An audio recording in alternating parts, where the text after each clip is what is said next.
हंसते देखो मन, हंसो और सुख पाओ, अपने सुख को विस्तृत करके सबको सुखी बनाओ।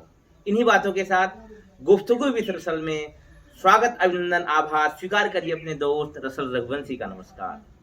भारतीय साहित्य जगत के क्षितिज के नवदीप्त सितारे नीरज कुमार वर्मा आज मेरे साथ मुखातिब हैं गुफ्तगू विद रसल में। स्वागत है सर आपका इस कार्यक्रम में।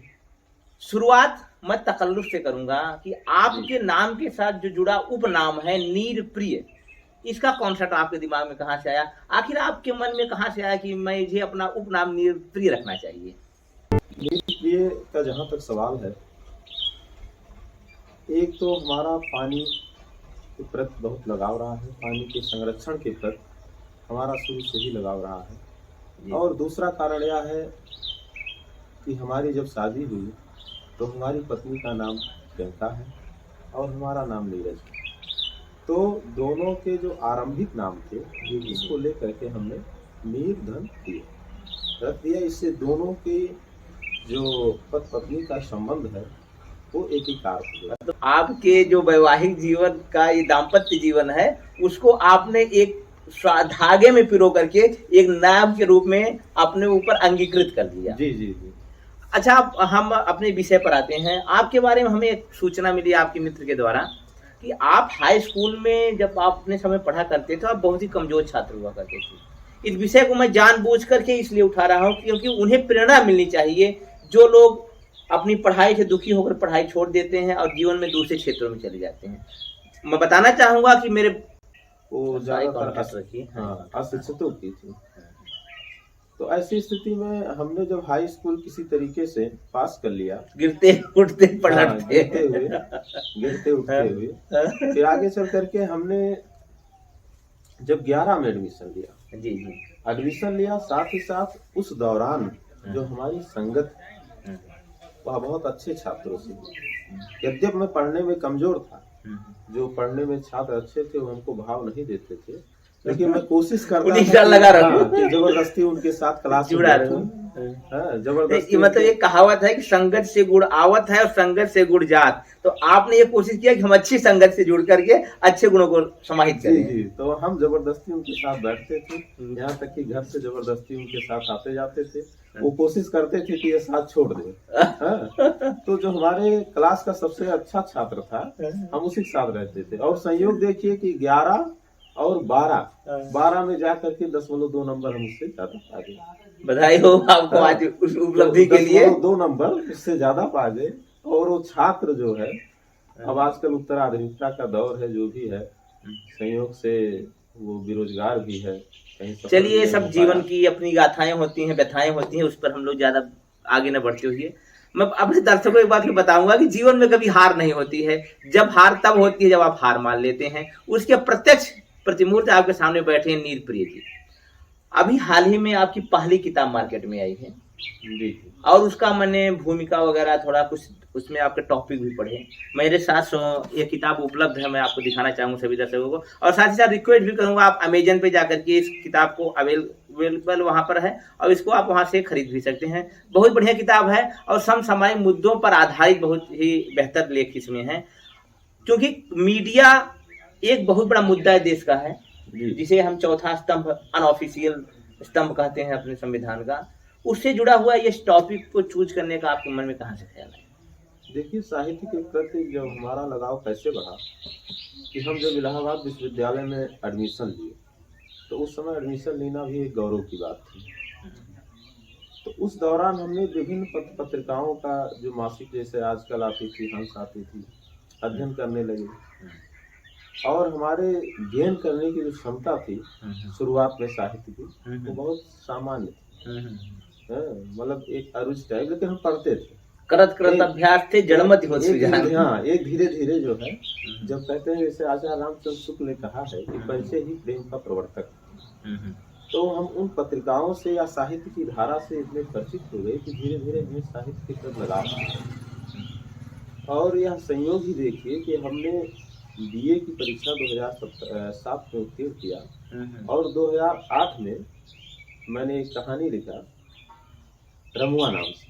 जी जी। हाँ, और कहानी कह सकते हैं कि हमारे ऊपर ही रहुआ नहीं निरुआ। हाँ, रमुआ नाम से। कि अगर बच्चा जो है शुरुआत में मान लीजिए किसी चीज में कमजोर है या पढ़ने में दिमाग में या कुछ भी, तो उसका व्यक्तित्व जैसे नाम उसका तो रामू था, लेकिन गांव वाले घर वाले उसे रमुआ नाम से पुकारते थे। हाँ, एक सामान्य कर्तव्य नामों हाँ, को हाँ सामान्य महत्व देते थे। तो उस पर कहानी लिखा। अब वो कहानी जब हमारी छपी किसी एक पेपर में, आगरा से निकलता है, इसमें आप नहीं है, तो कई फोन आए इस पे। और संयोग से एक थानेदार का पहला फोन आया। हाँ, उसने कहा कि मैं सर रमुआ बोल रहा हूँ। हम कहे यार रमुआ तो कहानी का पात्र है, कार में प्रकट हो गया। कहे नहीं, आप जो लिखे हैं वो हमारे जीवन में एकदम जो है सार्थक दिख रहा है। तो उसने बहुत सम्मान दिया और कई छात्र छात्राओं को फोन आया, तो उससे हमारा उत्साह बढ़ा। और फिर हम साहित्य के प्रति जो है अध्ययन किए, विस्तृत अध्ययन किए, विभिन्न कहानियां उपन्यास पढ़ते रहे। धीरे धीरे इसके प्रति लगाव होता गया। जहाँ तक मीडिया के क्षेत्र में आने की बात है, तो हमने जब साहित्य में डिग्री पूरी कर लिया तो हमारी इच्छा हुई कि पत्र पत्रिकाओं में भी जो हम पढ़ रहे हैं हम भी लिखें, कुछ हमारा नाम योगदान हो। हाँ, कुछ योगदान दे सकें, समाज को एक सार्थक दिशा दे सकें। तो इसको सोच करके हमने फिर EMJ-MC की डिग्री ली कि ये जो हम कार्य कर रहे हैं वो वैध रहे। जी, साथ ही साथ जब हम अपने जनपद बस्ती में नौकरी करने के उद्देश्य से आए, तो यहाँ देखिए कि पत्रकारों में जो एक अहम है, अहम ब्रह्मास्त्र, हाँ अहम एक है कि नहीं, हम ही सर्वज्ञ है। और कई पत्रकार हमको ऐसे मिले जनपद में, लगभग कह सकते हैं कि 95% पत्रकार, जिनको कि समाचार के क्षेत्रकार ही नहीं मालूम। तब कहाँ के कैसे समाचार कैसे लिखा जाता है। सीधे शब्दों में मैं कहूँ अपने दर्शकों से, सरल शब्दों में, तो कि पत्रकारिता का जो का होता है या पत्रकारिता का जो पा होता है उससे भी वो परिचित नहीं थे। जी जी जी। तो उन्हें क्षेत्रकार भी नहीं मालूम थे। और लगभग हम कह सकते हैं स्थानीय क्षेत्र में जो पत्रकार जैसे ग्रामीण एरिया में है, उनमें कई पत्रकार ऐसे हैं जिसमें समाचार लिखने का तो तरीका नहीं है और क्षेत्रकार भी, लेकिन अहंकार उनके अंदर बहुत चरम, अहंकार का आकार व्यापक उनके अंदर समाहित है। आपके व्यक्तित्व के बहुत सारे आयाम है। किसी एक विषय पर मैं लंबी चर्चा करूंगा कभी, और हम लोग विषय चर्चा करेंगे। मैं अपने दर्शकों को बताना चाहूंगा कि सर हमारे नीरज जी एक बहुआयामी प्रतिभा के धनी है। ये सिर्फ साहित्य के क्षेत्र में सेवा नहीं कर दे रहे हैं, ये शिक्षा के क्षेत्र में जुड़े हुए हैं, समाज सुधार के क्षेत्र में जुड़े हुए हैं। इसके अलावा पर्यावरण के बारे में चर्चा की है, अपना नाम ही नीर प्रिय इन्होंने रखा हुआ है। और साथ ही साथ इनकी दखल राजनीति में है, क्योंकि इंटरव्यू राजनीति से जुड़ा नहीं है, इसलिए उस पर न जाते हुए बाकी विषयों पर हम बिंदुवार आपसे चर्चा करेंगे। अगले विषय पर हम आगे बढ़े, उससे पहले मैं आपसे एक प्रश्न पूछूंगा कि आज का हिंदी साहित्य की आप क्या स्थिति देखते हैं और क्या भविष्य देखते हैं? आजकल देखा जाए तो साहित्य जो है समाज का दर्पण होता है, और साहित्यस्य भवा साहित्यम, मतलब जिसमें समाज में हित साधन की भावना हो उसे ही साहित्य कहते हैं। तो साहित्य आजकल लिखा जा रहा है, भरपूर नए नए लोग आ रहे हैं, नई पीढ़ी के लोग आ रहे हैं और नई पीढ़ी में मांग है। और साहित्य के विषय जो है वो आयामी होते जा रहे हैं। जैसे वर्तमान में उत्तर आधुनिकता का दौर है, तो उत्तर आधुनिकता में क्या क्या समस्याएं हैं कि मनुष्य किस प्रकार वैयक्तिक होता जा रहा है, कैसे वो डिप्रेशन में आ रहा है, बहुत भारी समस्या है, भाग दौड़। तो टीनेजर्स के बच्चे आत्महत्या कर रहे हैं। हाँ, ये नई कहानी के दौर से ही शुरू हो गया था उत्तर आधुनिकता, और उत्तर आधुनिकता पहले, लेकिन नई कहानी से हिंदी में ये सब विचारधारा आने लगी। तो साहित्य का भविष्य जो देखा जाए वो ठीक ही है। यद्यपि पठनीयता का हाथ ही क्यों लगाना पड़ रहा है, ये सवाल मेरा ही। हाँ, तो उसको ही इसलिए लगा रहे हैं कि जो पहले पठनीयता थी उसका ह्रास हुआ, इसको हमको स्वीकार करना। पाठक वर्ग कम संकुचित हो रहा है, पाठक वर्ग संकुचित हो रहा है, लेकिन जो साहित्य का दायरा है वो रीच, हाँ वो रीच हो रहा है, बहुआयामी हो रहा है, कंटेंट उसके विस्तृत हो रहे हैं, इसमें कोई। अब हम अगले विषय पर आते हैं। हमारे नीरज जी जुड़े हुए हैं समाज सुधार से, और यह एक अर्जक समाज है, अर्जक संघ है, जिसके ये सक्रिय प्रतिनिधि है, सक्रिय उसके सहयोगी हैं। हम जानना चाहेंगे कि ये अर्जक संघ का कॉन्सेप्ट कहाँ से आता है? अर्जक संघ का कॉन्सेप्ट 1 जून 1968 को महामना राम स्वरूप वर्मा जो कि एक राजनेता होने के साथ साथ समाजसेवी और विचारक भी थे, उन्होंने देखा कि समाज में जो अर्जक वर्ग है, खासकर उत्पादक और श्रमजीवी वर्ग, उसको वह सम्मान नहीं मिल जिसे पा रहा है। सर्वहारा कह सकते हाँ, हैं। सर्वहारा कह सकते हैं मार्क्सवादी भाषा में, हाँ। सर्वहारा। और दूसरा वर्ग बुर्जुआ। हाँ, तो खैर सर्वहारा पे ये भी तो जो सर्वहारा वर्ग है, उसे बुर्जुआ वर्ग के द्वारा श्रम करने और उत्पादन करने के बावजूद भी वह सम्मान और लाभ नहीं मिल पा रहा। जो और अर्जक साथ ही साथ जो वह अपने श्रम से उत्पादित करता है, अपने मेहनत मशक्कत से जो चीज उत्पादित करता है, उसको बेचता है, उससे बाजार से जो मूल्य मिलते हैं वह शिक्षा दीक्षा में न खर्च करके दान दक्षिणा में खर्च करता है, अंधविश्वास में खर्च करता है। तो इससे समाज का क्या होगा? पतन होगा। तो उन्होंने अर्जक के माध्यम से जो श्रमजीवी है, सर्वहारा है, उन्हें सम्मान दिया कि आप उत्पादक वर्ग हैं, आप परजीवी वर्ग नहीं, प्रोडक्टिव। हाँ, आप प्रोडक्टिव है, और आप जो अर्जित कर रहे हैं अपने मेहनत से, इसको किसी अच्छे कार्य तब वो प्रोड्यूस तो कर रहे हैं लेकिन प्रॉपर तरीके से कंज्यूम नहीं कर पा रहे हैं, साइंस की भाषा में जाए। जी जी। अच्छा, इसमें एक शब्द आपने इस्तेमाल किया, दान दक्षिणा। दान दक्षिणा से आपका क्या आशय है? दान दक्षिणा से आशय है जैसे हम धर्म के नाम पर दान कर रहे हैं। अब वो जिस पुरोहित को हम दे रहे हैं, वो पैसा कहाँ लगा रहा है, इसको तो हम निरीक्षण करने नहीं जा रहे हैं कि वो कहीं गलत जगह या मदिरापान या कैसे मतलब समाज में जो विसंगतियां पैदा करती है, उन चीजों में लगा रहा है। लेकिन जो उत्पादक वर्ग अपने मेहनत से धन अर्जित करता है, तो वर्मा जी का कॉन्सेप्ट था कि आप अपने धन को एक सार्थक दिशा में लगाइए। जो आप अर्जित करते हैं आप तो उसको एक सार्थक दिशा में प्रोडक्टिव, जिससे एक समाज जो श्रमजीवी समाज है, सर्वहारा समाज है, अर्जक समाज है, वह अब अन्य समाज के साथ जो है तो कदम से कदम मिलाते कम्युनिस्ट और समाज में एक तारतम्यता आ जाए। समाज के सर्वहारा और अर्जक वर्ग में कुछ आप समानता विषमता पाते हैं? नहीं, कोई विषमता नहीं है। मास का जो सर्वहारा है वही हमारे यहाँ अर्जक। कहने का मतलब ये Indian model of leftist ideology जी कह सकते हैं, लेफ्टिस्ट है।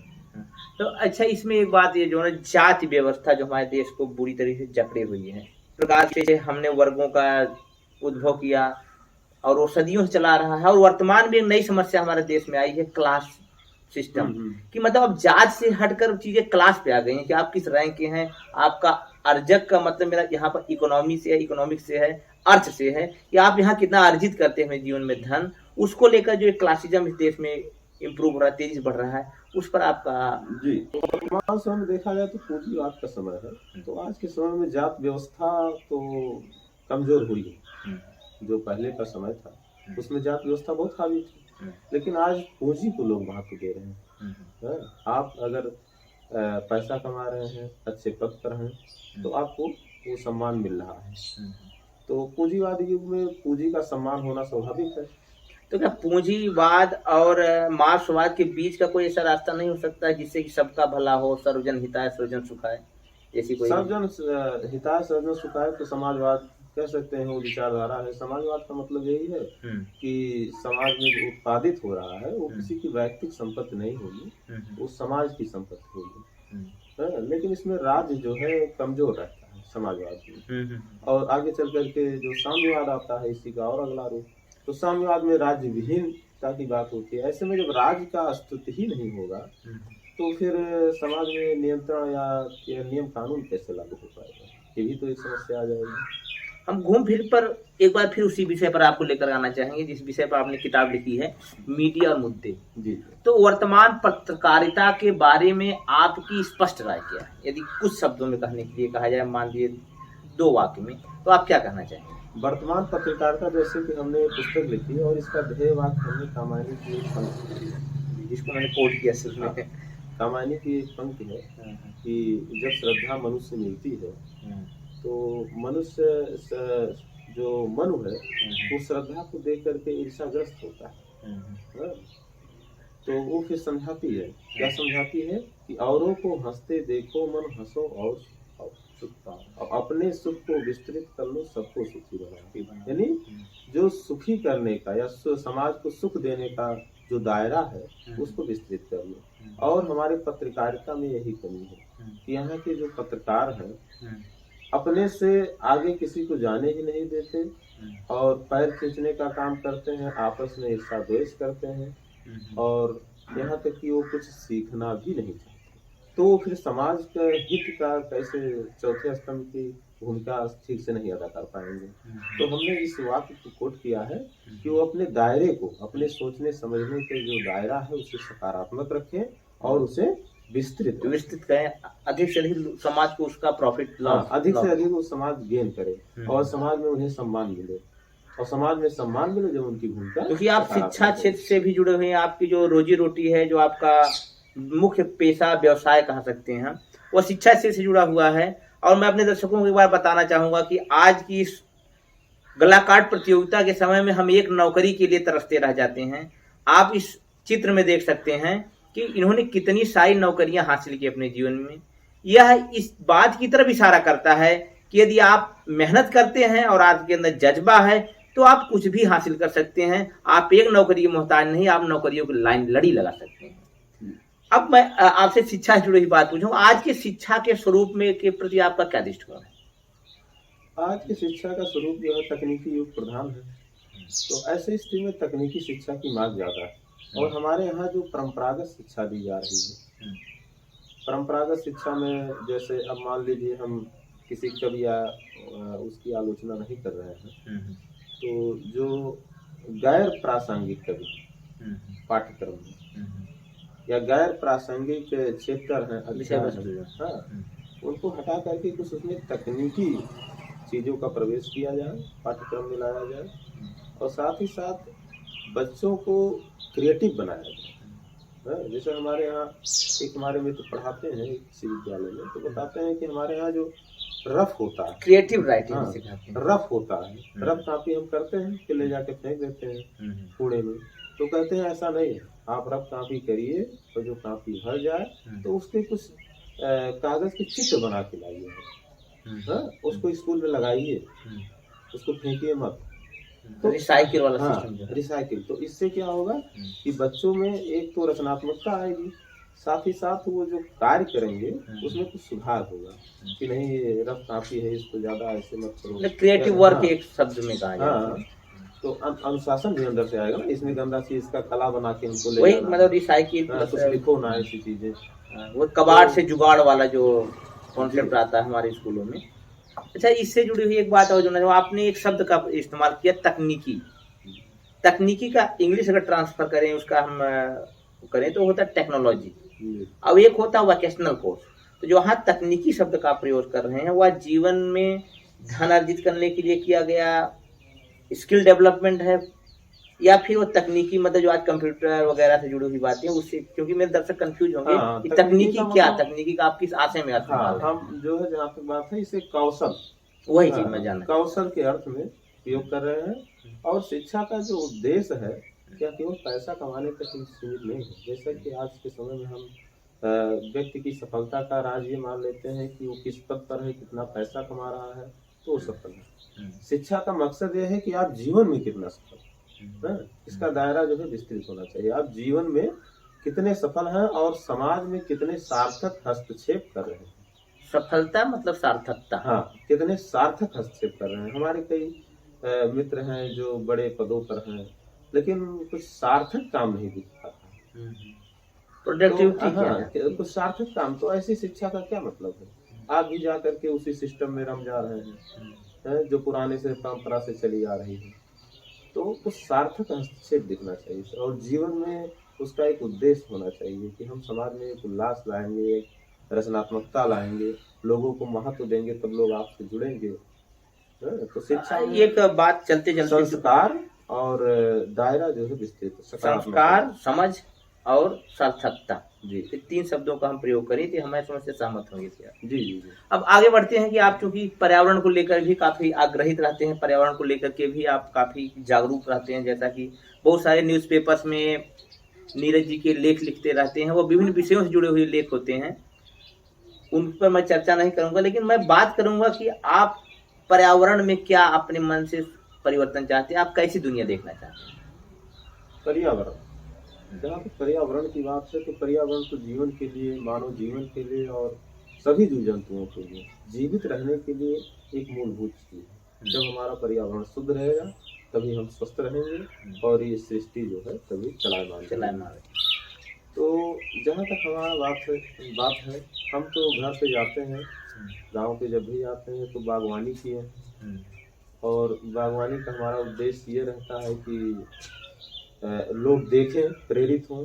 और हमारे गांव में आप जाकर देखेंगे आजकल लोग मतलब देख करके पेड़ पौधा लगा रहे हैं, पेड़ पौधा लगा रहे हैं और सबसे बड़ी बात लगा के भूल नहीं जा रहे हैं, उसका केयर कर रहे हैं, उसको संरक्षित कर रहे हैं। वो सरकारी रस्मी वाला पेड़ नहीं होता कि मीडिया के सामने उसको आरोपित किया ना तो उसको बकरी खा जाती है। संरक्षित कर रहे हैं और ऐसा भाव क्यों आ रहा है कि ऐसा भाव इसलिए आ रहा है कि वो एक दूसरे को देख रहे हैं, तो देख करके काम कर रहे हैं। और जहाँ तक हमारा बात है निरप्रिय, जैसा कि आप कह रहे हैं कि हम जब इलाहाबाद में पढ़ते थे तो अपने कमरे के बाहर एक बाल्टी में पानी रखते थे, मतलब एक दिन में 3 बाल्टी पानी रखते थे। और जो बाहर से जानवर आते थे, बकरियां आते थे, तो वो पीते रहते थे और लगभग हम 8 साल इलाहाबाद रहे तो उनकी एकदम आदत पड़ गई कि वो कमरे के बाहर आए और पी के निकल जाए आराम से। तो हम फिर जब गए, छोड़ दिए कमरा वहाँ से, फिर कुछ दिन बाद गए तो वहाँ के जो स्टूडेंट से बताया कि सर अब भी जो है बकरियां और कुत्ते आते रहते हैं। हम कहे तुम लोग रखते हो? कहीं हाँ सर आप रखते थे तो हम भी रखते थे। तो एक तरह से जो आप अगर अच्छा काम करेंगे पर्यावरण के प्रति या किसी भी जीव जंतु के प्रति तो लोग उससे प्रेरित होते हैं, अच्छे कार्यों को सीखना भी चाहिए, अपना भी रहे हैं ऐसी। अंत में इस इंटरव्यू के समाप्ति से पहले गुफ्तगू पहले खत्म होने से मैं चाहूंगा यदि हमारे दर्शकों से आप अपना कोई संदेश देना चाहते हैं, कुछ बातें अपने मन की, जिसे मन की बात कहते हैं, हालांकि मन की बात पे किसी का कॉपीराइट हो चुका है, लेकिन हम चाहेंगे आप इस चैनल के माध्यम से आप भी अपनी मन की बात हमारे दर्शकों तक पहुंचाएं। मन की बात तो हमारे कॉपीराइट हुई प्रधानमंत्री जी, लेकिन अब काम की बात सुनते हैं, वो काम की बात करते हैं। अच्छा, काम की बात, चलिए मन की बात नहीं, काम की बात तो खाती। जैसा कि अभी रसल जी ने अपने चैनल के माध्यम से हमको जो सम्मान दिया वह बहुत ही प्रशंसनीय है, इसके लिए हम आभारी हैं। और हमारा जो संदेश है पाठकों को, वह मुख्य संदेश हमारा मीडिया और मुद्दे नाम से अभी एक पुस्तक अनुराधा प्रकाशन से आई है। मैं चाहूँगा आप और इस पुस्तक के माध्यम से मीडिया जगत में एक सार्थक और मामूली हस्तक्षेप, बहुत बड़ा हस्तक्षेप नहीं, मामूली हस्तक्षेप करने का प्रयास किया गया है। साथ ही मीडिया जगत की जो समस्याएं हैं, वर्तमान समस्याएं हैं या प्रारंभिक दौर में हमारा मीडिया जगत कैसे रहा है, उसको स्पष्ट करने का प्रयास किया गया है। इस किताब में 47 बिंदु हैं जी, और 47 बिंदु के माध्यम से आप परंपरागत मीडिया, प्रिंट मीडिया और इलेक्ट्रॉनिक मीडिया के साथ ही साथ जो आजकल सोशल मीडिया है उसके विषय में आप थोड़ा बहुत जानकारी प्राप्त कर सकते हैं। और इस साक्षात्कार का मतलब यही था कि आप जो मीडिया जगत, जिससे हमारी युवा पीढ़ी मीडिया जगत में जब कहीं रोजगार नहीं मिलता है तो मजबूरी में आती है, तो प्रोफेशनल उसको कह सकते हैं कि वो मजबूरी में आकर के और पैसा कमाने के उद्देश्य से मीडिया जीविका, पैसा कमाना क्या, जीविका चलाना है। लेकिन आजकल जीविका तो भाई छोटे अमाउंट में भी चल सकती है, लेकिन लोग luxury of life, beyond the life, ऐसे मीडिया जगत में बहुत सी कमियां आ जा रही हैं कि हम मीडिया को मजबूरी में ना अपनाएं, एक फैशन के रूप में, एक पैशन के रूप में कह सकते हैं, एक मिशन के रूप में। जैसे महात्मा गांधी को आप देख लीजिए, नेहरू को देख लीजिए, डॉक्टर अम्बेडकर को देख लीजिए, इन्होंने मीडिया जगत को एक मिशन के रूप में अपनाया और तब जाकर के हमारे देश को आज़ादी मिली। हमारा जो देश का प्रबुद्ध वर्ग आज तैयार हुआ है या संस्कारवान पीढ़ी तैयार हुई है, उसमें मीडिया जगत का बहुत बड़ा रोल होता है। और मीडिया जगत में आज देखा जा रहा है कि नैतिकता का और ईमानदारी का पतन होता जा रहा है। झूठ का प्रोपेगेंडा, जैसे सोशल मीडिया पे एक चलता होगा फेक न्यूज, झूठी भ्रामक न्यूज। तो फेक न्यूज जब तक हमारी मीडिया जगत में समझ नहीं होगी तब तक हम फेक न्यूज और रियल न्यूज में अंतर ही नहीं कर पाएंगे, रेट नहीं कर पाएंगे। उसमें अंतर ही नहीं कर पाएंगे कि क्या भ्रामक सूचना है, क्या सही सूचना है। तो इस पुस्तक को पढ़ने से आपको मीडिया जगत के विषय में एक सकारात्मक नजरिया विकसित होगा। एक तो पत्रकारिता की समझ होगी, एक लाइन में कहा जाए तो पत्रकारिता की एक छोटी मोटी समझ हो जाएगी। और पत्रकारिता से हमें दूर भागने की जरूरत नहीं है, उसको अपनाने की जरूरत है। खैर आज तो सोशल मीडिया में सभी व्यक्ति पत्रकार हो गया है, हम भी पत्रकार हो गए। सभी व्यक्ति जो है अपने मन की बातों को व्यक्त कर सकता है। लेकिन अगर आप प्रिंट मीडिया, इलेक्ट्रॉनिक मीडिया में आएंगे तो थोड़ा और उसे विश्वसनीय अब भी माना जा रहा है। सोशल मीडिया से प्रिंट मीडिया को अब भी थोड़ा विश्वसनीय माना जा रहा है, कारण उसमें लोग सोच समझ करके ही किसी मुद्दे पर जो है अपनी राय रखते हैं। और मीडिया का काम केवल सूचना देना नहीं है, केवल सूचना या तथ्य को परोस देना नहीं है, बल्कि उसको समाज को एक सार्थक दिशा देना है। और नागरिकों में एक सोचने समझने चिंतन करने की क्षमता को ही विकसित करना है। तो ऐसी स्थिति में इस पुस्तक को पढ़ करके आप मीडिया जगत के विषय में थोड़ी बहुत जानकारी कर सकते हैं। इस पुस्तक के लिए बहुत बहुत धन्यवाद। और साथ ही साथ चलते चलते मैं आपका दोस्त रसल रघुवंशी एक बात बताना चाहूंगा, एक बात आपसे अपने दिल की बात, मन की बात मैं भी कहना चाहूंगा कि आप पढ़ते रहें, बढ़ते रहें। किसी चीज पर विश्वास करने से पहले उसको चेक करें। और व्हाट्सएप यूनिवर्सिटी के एक प्रबुद्ध नागरिक और विद्यार्थी बनने से बेहतर है कि हम अपने पढ़ने की शुरुआत करें। और उसके लिए यह किताब बहुत ही बेहतरीन है। मैं यहाँ पर इसका प्रचार नहीं कर रहा हूँ, क्योंकि मैंने इसे कुछ टॉपिक पढ़े हैं, उसके आधार पर अपने अनुभव आपसे शेयर कर रहा हूँ। मुझे उम्मीद है आपको मेरा यह प्रयास सफल लगा होगा, पसंद आया होगा। और गुफ्तगू विद रसल की अगली कड़ी में जल्द ही हम आपके सामने मुखातिब होंगे। तब तक अपने अपनों का ध्यान रखें और इस चैनल को लाइक करें, सब्सक्राइब करें और कमेंट के माध्यम से अपने विचार हम तक पहुंचाने की कृपा करें, अनुग्रह करें। नमस्कार, धन्यवाद। नीरज जी आपको बहुत बहुत धन्यवाद।